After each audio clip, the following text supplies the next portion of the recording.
Good morning mga kumarites, pag ganitong Saturday nga po talaga ay tanghali na akong gumigising.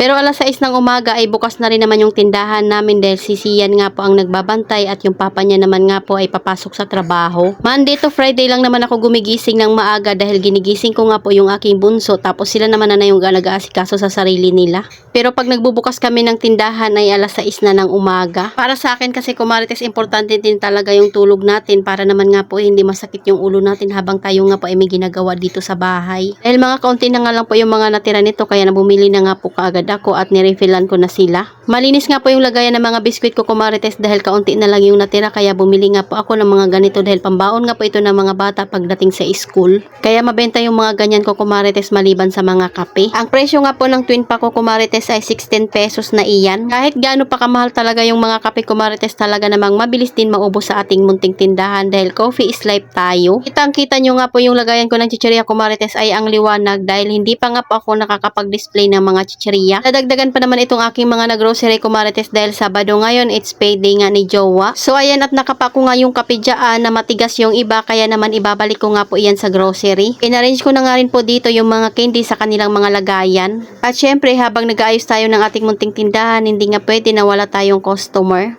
Minsan talaga may mga kape na matitigas o di kaya yung may butas pero pwede naman ibalik iyan. Basta may resibo ko lang nadala. Katunayan na doon mo sa kanila ibinili. Kitang-kita nyo nga dyan kumarites na ang dami talagang kulang nitong lagayan ko ng biskwit. Ganito talaga pag oras na ng pasukan talaga namang mabenta yung ating mga biskwit or mga chocolate na biskwit dahil yun nga po yung mga binabaon ng bata. Dito mo rin malalaman na bumibenta nga yung tindahan mo dahil lagi kang nauubusan ng mga stock at lagi kang nagre-refill. Kaya ako paunti-unti lang talaga ako nagre-restock pero alam ko nga po yung mga madalas na hinahanap sa tindahan ko. Hindi ako basta-basta bumibili ng isang items pag alam ko ngang walang naghahanap. Syempre yung tindahan natin ay kailangan natin ibatay sa mga pangangailangan ng customer. Bukan ko na rin kasi bumili ng mga hindi naman hinahanap sa tindahan ko at gusto ko nga lang magkaroon ng stock at baka may maghanap. Ang ending kami nga lang din po ang gumamit kaysa naman nga po ay ma-expired. Kaya ang pinakaginagawa ko lagi talaga kumarites kung ano lang talaga yung madalas hinahanap ayun talaga yung lagi kong nire-restock. Kaya thankful po talaga ako doon sa mga customer na kahit hindi mo pinipilit bumili sa iyong tindahan ay mas pinipili pa rin bumili sa iyo. Nakakatuwa nga yung binili kong cream o kumarites dahil meron nga pong free na pa ganito.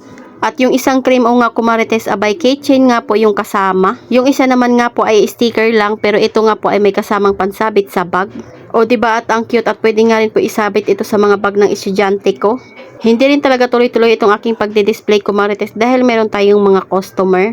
May mga kulang pa dito sa aking biskwitan kumarites kaya kailangan ko na naman nga po mamili mamaya. Hindi rin naman kasi talaga maiwasan minsan kahit may listahan pa tayo ay nakakalimutan pa rin nating kuhain. Pasensya na rin talaga doon sa mga gustong magpasa sa akin ng ID dahil maglo-loan or uutang sa akin ay talaga namang nagbabayad lang din ako ng utang. Wala akong madaming pera dahil pinapaikot ko nga lang po yung puhunan ko dito sa aking munting tindahan. Doon naman sa nagtatanong kung ano nga po yung card bank ay pwede nga rin po kayo magtanong sa inyong lugar dahil bawat lugar nga po ay meron yan.